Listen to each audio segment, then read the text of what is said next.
은혜의 말씀을 함께 봉독합니다. 오늘 함께 봉독하실 말씀은 로마서 8장 18절로 25절의 말씀. 이 말씀을 봉독하는 중에 지혜와 계시의 영이 여러분들을 사로잡아서 깨달음이 있길 바랍니다. 로마서 8장 18절부터 25절까지 합독하시겠습니다. 생각하건대 현재의 고난은 장차 우리에게 나타날 영광과 비교할 수 없도다. 피조물이 고대하는 바는 하나님의 아들들이 나타나는 것이니 피조물이 허무한데 굴복하는 것은 자기 뜻이 아니요 오직 굴복하게 하시는 이로 말미암음이라. 그 바라는 것은 피조물도 썩어짐의 종노릇한 데서 해방되어 하나님의 자녀들의 영광의 자유에 이르는 것이니라. 피조물이 다 이제까지 함께 탄식하며 함께 고통을 겪고 있는 것을 우리가 아느니라. 그뿐 아니라 또한 우리 곧 성령의 처음 익은 열매를 받은 우리까지도 속으로 탄식하여 양자될 것 곧 우리 몸의 속량을 기다리느니라. 우리가 구원을 얻었음에 보이는 소망이 아니니 보는 것을 누가 바라리요. 만일 우리가 보지 못하는 것을 바라면 참음으로 기다릴지니라. 아멘. 하나님의 말씀입니다. 하나님이 임마누엘의 하나님 맞습니까? 언제나 여러분과 함께 하십니까? 지금 이 자리에서 우리 예배를 받으시는 것이 분명하십니까? 할렐루야. 그 아멘의 고백이 정말 귀합니다. 우리 미국에서 오래 산 사람들은 역대급이다라는 표현을 잘 못 알아듣잖아요. 역대급 무슨 소리죠? 네, 오늘 우리 세 자녀를 위해서 설명을 할 필요가 있겠다 생각이 들어요. 역대급이라는 것은 뭐냐면 최고, 여태까지 없었던 것이다, 뭐 이런 뜻으로 이해하시면 됩니다. 역대급 물폭탄이 쏟아지고 있어요. 어디에 쏟아집니까? 예, 중국에 2달 동안 쏟아졌지 않습니까? 한국에, 구례곡성에, 일본 땅에 어마어마하게 쏟아집니다. 그런데 이 역대급이 물폭탄만 있는 게 아니라 열폭탄이 또 있네요. 열폭탄이 어디에 쏟아졌는지 아세요? 유럽 땅에 쏟아졌습니다. 이건 뭐 지역은 지역대로, 뭐 상황은 상황대로 극단적으로 이렇게 변화무쌍한데 역대급이니까 예측이 어려운 거죠. 말 그대로 기상이변의 속출입니다. 왜 그렇죠? 예, 인류가 불러온 재앙들이죠. 사실 중국의 경우는요, 지금 수재민이 얼마나 되는지 아십니까? 한국 인구만큼 됩니다. 5천만 명이 지금 피해를 입었는데 그 액수가 미국 돈으로 220억 불 정도 됩니다. 220억 불. 어마어마한 거죠. 지진도 일본도 또 그렇습니다. 지진 많이 나는 일본도 그냥 이 폭우 피해를 입었는데요. 70여 명이 사망했습니다. 100억의 하천이 범람을 하고 난리가 난 거예요. 한국도 지금 계속 폭우가 내리고 있지 않습니까? 벌써 이재민이 한 2천 몇백 명 났다고 그럽니다. 사망자도 제법 있고요. 자, 그런데 우리 가까이 이 캐나다에 빙산이 있는 거 아시죠? 거기 빙산이 수천 년 된 빙산이 다 녹아버렸습니다. 2개가. 지금 나머지도 계속 녹고 있어요. 그랬더니 여기저기서 지구가 너무 뜨거워져서 그런지 곤충들이 얼마나 또 창궐 하는지 모르겠습니다. 메뚜기는 물론이지만 뭐 진드기 같은 거 있지 않습니까? 이런 것들이 또 창궐을 해서 이 따스한 날씨 때문에 그들이 월동지역, 그러니까 이제 활동할 수 있는 지역이 점점 넓어지니까 지역을 초월해서 지금 아주 난리가 아닙니다. 유럽이 지금 폭염 때문에 시달린다고 그랬잖아요. 지난 7월 30일입니다. 스페인 국립기상청이 북부 해안 도시 산세바스티안이라고 거기서 관측을 했는데 섭씨 42도입니다. 화씨로 120도 가까이 되는 거죠. 그 난리가 났어요.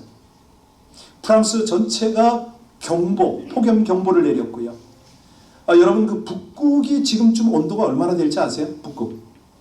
선을 해야 되잖아요. 상식적으로. 그죠? 북극의 온도가 지금 현재 38도입니다. 화씨로 102도예요. 이해가 가세요? 시베리아 온도가 지금 30도가 넘어요. 80, 90도가 된다는 거죠.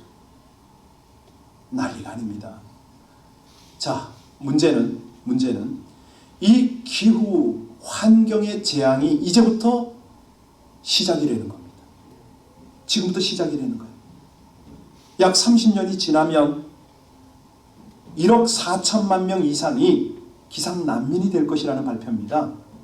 왜 난민이 되냐면 물 부족 때문에 또 해수면이 막 올라와서 빙하가 녹으니까, 홍수 때문에 해수면이 올라와서 사람들이 거처를 못하고 막 피해 다닌다는 거죠. 우리 미국의 MIT의 테크놀로지 리뷰지가 그 세기 말에 일어날 거를 지금 썼더라고요. 그런데 세기 말이 되면, 이 세기 말입니다, 무더위로 죽는 사람이 면역 결핍증이나 각종 전염병으로 죽는 사람보다 훨씬 더 많을 거다, 이런 발표를 했어요. 지금 코로나 바이러스 아무것도 아니라는 겁니다. 미국의 기후영향연구소가요, 지금처럼 각국이 온실가스를 배출한다면 2100년에는 폭염으로 인해서 10만 명당 73명이 죽을 거랍니다. 제가 지금 과학 보고를 하고 있는 게 아니라 하나님의 말씀을 설명하기 위한 배경을 설명합니다. 그것도 10만 명당 73명이 죽는 거는요, 이 에어컨이 있고 나름대로 냉방 설비가 있는 조건에서 그렇다는 거예요. 그런데 방글라데시라든가 이런 어떤 파키스탄처럼 열악한 지역에서는 사망률이 10만 명당 200명에 달한다. 어마어마한 거죠. 여러분 지금 뭘 느끼셨어요? 야, 이쯤 되면 사람도 탄식이 나오지만 땅도 자연도 다 탄식이 나올 만하잖아요. 오늘 설교 제목이 함께 탄식하며 고통을 겪을 이때에 우리 어떻게 하면 좋으냐, 이겁니다. 인터넷에 떠돌아다니는 글을 하나만 봤는데요, 인생들이 탄식하고 고통하게 되는 세 가지가 있답니다. 첫 번째는 후회하는 거, 과거를 후회하는 거, 탄식이 나온다는 거죠. 그리고 미래를 걱정할 때 탄식이 나오고, 또 현재를 비교할 때에 너무 고통을 당한다는 거예요. 그렇습니까? 성경은 뭐라고 그럽니까? 성경은 그게 아니에요. 성경에서는 과거는 교훈 삼아야 되고, 미래는 소망을 가져야 되고, 현재는요, 최선을 다하라. 오늘 성경이거든요. 오늘 말씀이거든요. 자, 로마서에는요, 삼중 탄식이 나와요. 특히 8장에 이게 나오는데, 첫 번째 탄식은 뭐냐면 오늘 본문입니다. 19절부터 22절까지에 보면 뭐가 탄식을 하냐면 피조물들이 탄식을 합니다. 땅들이, 바다가, 나무들이, 숲들이, 온 자연계가 탄식을 해요. 그리고 23절부터 25절까지를 보니까 이제는 하나님의 자녀들이 탄식을 하네요. 하나님의 사람들이 탄식을 해요, 고통 중에. 그리고 내일 보겠지만 26절에 보면 성령님이 탄식을 하십니다. 이게 이제 로마서에 나오는 삼중 탄식인데요. 자, 여기서 이제 우리가 알아야 될 게 있어. 우리 1.5세 2세들한테 탄식 그러면 못 알아듣거든요. 탄식이 무슨 뜻이죠? 스테니그 그모스라고 합니다. 무슨 소리냐면 히브리어인데요, 혼란 가운데 방황하는 이 성도들을 부모의 심정으로 아끼는 안타까움, 이게 탄식이라고 합니다. 성경에서는 성령이 탄식을 한다고 그러잖아요. 하나님께서 도대체 망가지고 고통받는 이 백성들을 보고 너무 안타까워한다, 이 말씀이에요. 오늘 본문 말씀 18절로 19절 같이 봉독하면서 이걸 조금이라도 느껴보시기 바랍니다. 18절 19절 같이 읽습니다. 생각하건대 현재의 고난은 장차 우리에게 나타날 영광과 비교할 수 없도다. 피조물이 고대하는 바는 하나님의 아들들이, 자, 장차 영광은 나중에 끝부분에 설명하도록 하고, 여기서 고난당하고 탄식하는 피조물들이 누구를 기다린다고요? 누구요? 하나님의 아들들이라고 합니다. 아들들이니까 딸도 포함되는 거죠, 그렇죠? 자, 질문하겠습니다. 여기서 나오는 하나님의 아들들이 도대체 누굽니까? 누구라고요? 로마서를 큐티한 분들은 다 알아요. 새벽 예배 오신 분들 다 알아요. 여기서 나오는 하나님의 아들들이란 하나님께 입양받은 양자들을 말합니다. 어떻게 양자가 되죠? 그렇죠. 예수를 믿음으로. 하나님을 어떻게 불러요? 아바, 아버지라고 부르니까. 자, 이렇게 돼서 이제 여러분들이 아셨어요. 여러분들, 그렇구나. 나도 하나님의 아들들이구나. 그런데 여기서 하나님의 아들들이 나타나기를 기다린대요. 아니, 다 있는데 왜 기다리죠? 나타났는데. 18절에 보니까 영광을 사모하기 때문에. 하나님의 아들들이 나타나기를 고대한다, 이 말은 뭐냐면 하나님의 아들들이 소위 자기가 하나님의 아들들이라고 말하는 이 사람들이 하나님의 아들들답지 못하더라, 이 말 아닌가요? 동의가 되세요? 지금 피조물이 고통을 받아요. 탄식을 해요. 왜? 하나님의 아들들이라고 하는 사람들이 제구실을 못하니까. 오늘 본문이 그 말씀을 하는 거 아닙니까?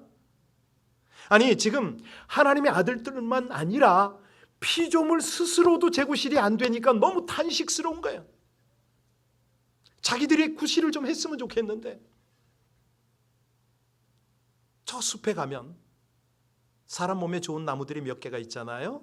이 편백나무라든가 측백나무라든가 향나무라든가 이런 거 특별히 좋은데, 그런 데 가면 그러잖아요. 사람 몸에 있는 나쁜 기운을 개들이 흡입을 하고 맑은 산소를 내준다고 그러잖아요. 그런 역할을 좀 하고 싶은데 이게 안 된다는 거 아닙니까? 너무 허무하대요. 왜 이렇게 내가 허무한데 굴복을 하고 사는지 모르겠다고 이 자연계들이 그 소리를 합니다. 어디에 나와요? 20절에 나오잖아요. 같이 읽겠습니다. 20절. 피조물이 허무한데 굴복하는 것은 자기 뜻이 아니요 오직 굴복하게 하시는 이로 말미암음이라. 여기서 우리가 분명히 알아야 될 게, 하나님이 피조 세계를 창조하신 목적이잖아요. 하나님이 왜 피조 세계를 만드셨죠? 왜 만드셨어요? 예, 아름다운, 보시기에 좋았고 이 피조 세계가 하나님의 복을 누리고 나누기를 원하신 거 아니에요. 사람들을 행복하게 하고 사람들은 피조 세계로 말미암아 행복을 함께 누리고 나누고. 이게 창세기 1장 28절 말씀 아니에요? 자, 사람을 유익하게 하고 싶고 서로가 행복을 나누고 싶은데, 아니 이게 행복을 하기는커녕 이게 어떻게 된 게 파괴와 재앙의 도구로 이 피조물이 쓰임을 받네요. 정말로 탄식이 되는 거죠. 20절 다시 보세요. 그래서 그들이 어디에 굴복하고 있다고 그랬어요? 허무한데 굴복을 한답니다. 허무한데. 예. 사실 이들이 이렇게 굴복하게 된 이유가 뭡니까? 창세기 3장에 보면 죄가 어떻게 들어왔죠? 사람을 통해서. 하나님을 거역하는 그 불순종을 통해서 죄가 들어왔잖아요. 그래서 자기는 죄 지은 일도 없는데 이게 허무하게 굴복을 한다, 이 말입니다. 행복을 누릴 수가 없을 뿐만 아니라 같이 행복을 나누지 못하는 이게 너무 허무하다는 거예요, 지금. 그런데 그걸로 끝나는 게 아니라 썩어지는 죄의 종노릇하고 살아간다네요. 여러분 이런 거 좀 느끼세요? 피조물을 보면서 야, 쟤네들 고통받는다, 정말 종노릇한다, 이런 거 느끼세요? 안 느껴지는 분은 21절 같이 읽어야 됩니다. 21절 같이 읽습니다. 그 바라는 것은 피조물도 썩어짐의 종노릇한 데서 해방되어 하나님의 자녀들의 영광의 자유에 이르는 것이니라. 이 말씀을 이렇게 확 와 닿았으면 좋겠는데 안 되는 분들은 삼중관계를 좀 이해하셔야 됩니다. 삼중관계라는 게 뭐냐면, 사람은 땅에서 살아갈 때 세 가지 관계를 떠날 수가 없어요. 첫 번째 관계는 대신관계입니다. 무슨 말이죠? 하나님과의 관계를 떠날 수가 없어요. 두 번째는요, 사람과 사람 관계를 거역할 수가 없어요. 세 번째는요, 사람과 피조물의 관계죠. 이 세 관계를 제대로 이해해야 그 인생이 인생다워지는 거예요. 그렇죠? 이거 무시하면요, 안목이 열리질 않아요. 깨달음이 없어요. 지난번에요, 저희 5살짜리 쌍둥이 손녀 다녀간 거 보신 분 계시죠? 이 손녀하고 길을 가는데 우리 손녀가 그 말을 하더라고요. 할아버지, 할아버지, 지구가 아파, 그러더라고. 지구가 아프대요. 뭐야? 하고서 제가 놀래가지고 이렇게 쳐다봤어. 얘가 길바닥에 버려진 쓰레기를 보면서 할아버지, 사람들이 지구를 아프게 해. 얘가 도대체 저 소리를 어디서 들어서 어떻게 배웠을까 궁금하더라고요. 물어보진 않았어요. 뭐 유치원에 배웠거나 부모가 가르쳤겠지요. 그런데 그 맑고 순수한 영혼이니까 그 말을 받아들인 거예요. 쓰레기 때문에, 오염물질 때문에 환경이 파괴가 되고 있다. 뭐 이 가르침 아니겠어요? 근데 저는 그 아이보다 60살이나 많은데 그 말에 도전이 된 거예요. 쉽게 잊혀지지가 않아. 하나님의 음성으로 들렸다는 이 말입니다. 여러분, 그렇습니다. 우리가요, 하나님의 아들들이라면 하나님이 지으신 피조물이, 이 자연계가 파괴되고 재앙을 겪을 때, 야, 저 속에서 탄식하는 소리가 들려야 된단 말이에요. 아니, 불교에서도 살생을 안 하잖아요. 작은 벌레도 거기서는 함부로 다루질 않아요. 그런데 우리는 하나님의 사람들이라고 하면서 아무 생각 없이 환경들을 대하면 되겠냐 이겁니다. 우리가 어떻게 행동하든 간에 이 피조물들은 탄식하고 고통 중에 있단 말입니다. 22절 보실까요? 22절 같이 봅니다. 피조물이 다 이제까지 함께 탄식하며 함께 고통을 겪고 있는 것을 우리가 아십니까? 예, 아셔야 됩니다. 모르시면 이상한 거죠. 하나님의 자녀로서 그 정체가, 소속감이 분명하지 않은 거죠. 자, 여하튼 간에 오늘 설교 제목처럼 함께 탄식하고 함께 고통을 느낄 때 그럼 우리는 어떻게 해야 되느냐? 먼저 기억해야 될 것이 있어요. 뭐냐면 이 사람들하고 피조물은 뗄래야 뗄 수 없는 상관관계에 있다. 이걸 어떻게 할 수가 없어요. 사람이 잘못하면 피조물이 그대로 그 저주를, 죄를 그대로 흘려받는 거예요. 그러니까 이 피조물이 사람과 불화한 관계에서 이 조화롭고 평화로운 관계를 만들어야 되는데 이걸 어떻게 만들 수가 있느냐? 여러분, 어떻게 만들까요? 기본은 딱 하나예요. 사람이 먼저, 그러니까 만물을, 피조물을 다스리는 이 사람이 하나님과의 관계를 회복하지 않으면 이건 되질 않는 거죠. 안 되는 거예요. 그런데 이 사람들이 어떻게 살아갑니까? 요즘은요, 와, 기술 문명이 너무 발달해요. 하루가 지나고 나면 핸드폰이 새로운 게 나오고 컴퓨터가 업그레이드가 되고 난리가 아니에요. 그러니까 이 사람들 욕심이 뭐가 있냐면 편리함을 극대화하려는 그런 욕망이 있어요. 어느 집에 신방을 가면요, 냉장고 2개 있는 건 기본이에요. 뭐 김치 냉장고 나오면 그거 사야 되고 소형 냉장고 나오면 그거 사야 되고 뭐 난리가 아니에요. 그러니까 이게 무슨 소리냐면 각종 문명의 이기가 갖추어지지 않으면 은근히 난 불안해. 아니, 갖추면 또 거기에 노예가 돼서 살아. 요즘에 차 보시잖아요. 얼마나 컴퓨터화 되어 있어요. 못 따라가 거기에. 이 정신없이 빠른 속도로 발전하고 있는 과학과 기술, 신제품, 뭐 여기 적응하느라고요, 그냥 나도 모르게 긴장하고 심신이 피곤한 상태로 살아가는 거죠. 그러면 이거를 회복할 길은 뭐냐? 회복할 길이 뭐죠? 그래서 우리가 바다도 가고 산도 가지 않나요? 산에 가고 바다에 가면 뭘 느끼세요? 절로 힐링이 된다, 여유가 있다, 뭐 이런 건 느끼는 거 아닌가요? 여러분도 보셨겠지만 한국에 자연인이라는 TV 프로그램이 있었습니다. 뭐 요즘도 나오는지는 잘 모르겠는데 거기 보면 산속이나 무인도나 또 오지에서 살아가는 그런 사람들을 취재한 내용이죠. 거기 왜 사느냐?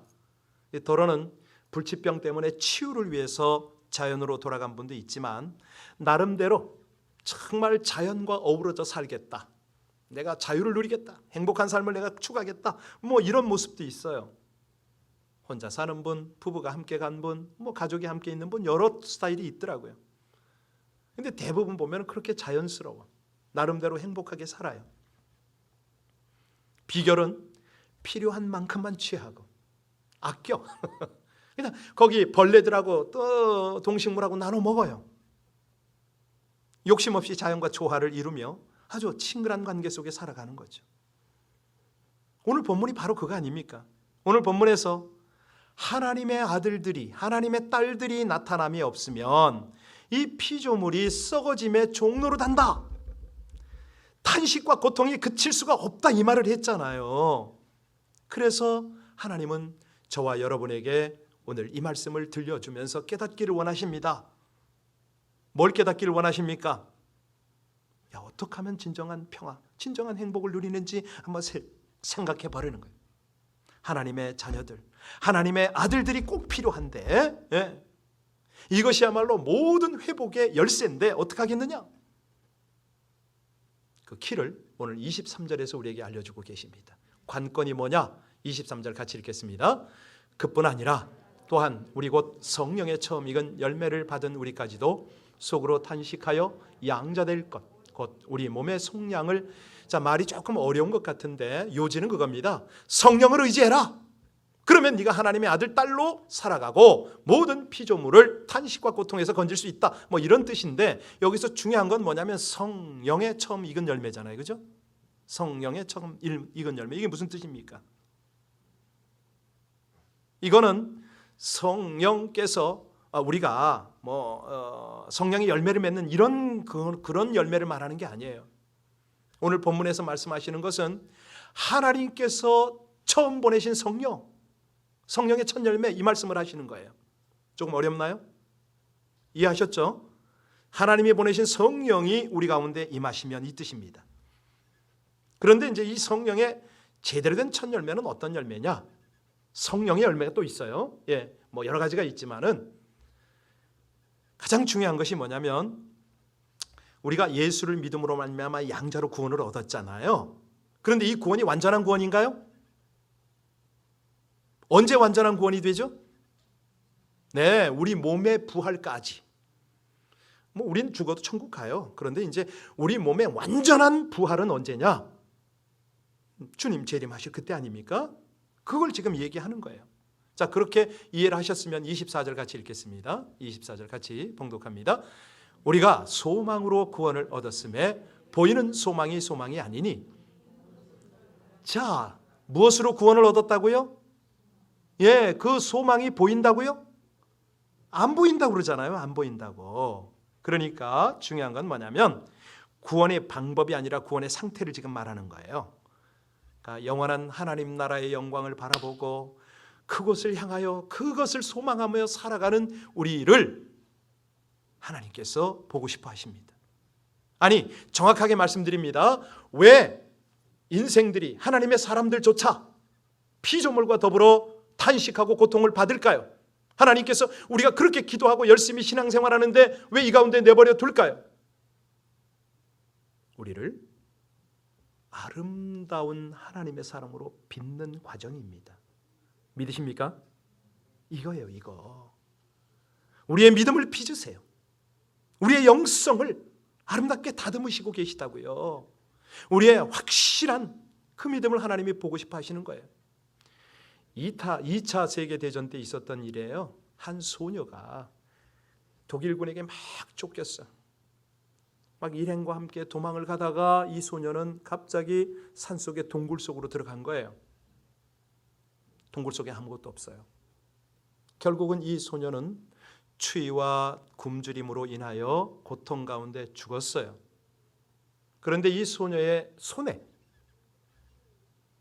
편지가 있었어요. 글이 있었어요. 종이, 메모지가 있었어요. 나중에 그 글을 읽었더니 그렇게 써 있어요.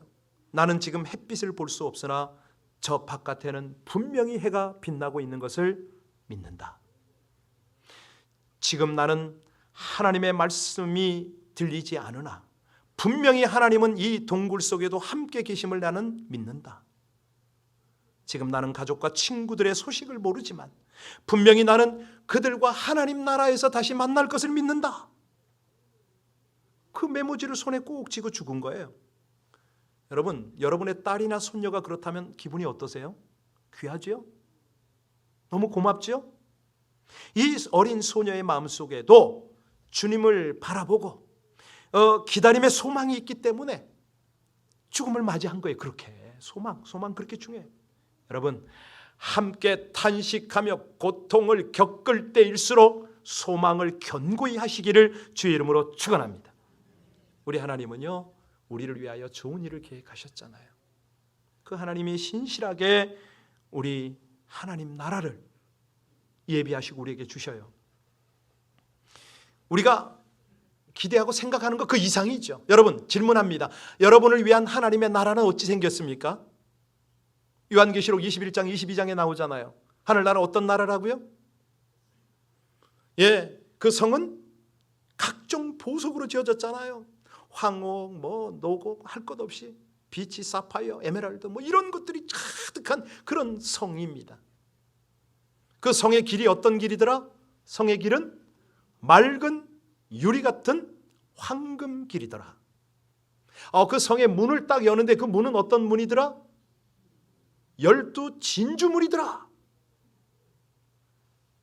생수의 강이 흐르잖아요. 생명수 강이 흐른다고요. 그 강가에는 뭐가 있더라? 12 실과를 맺는 과실들이 쫙 있고요. 이사야서에 보니까 그 동산에는 독사굴이 있더라고요.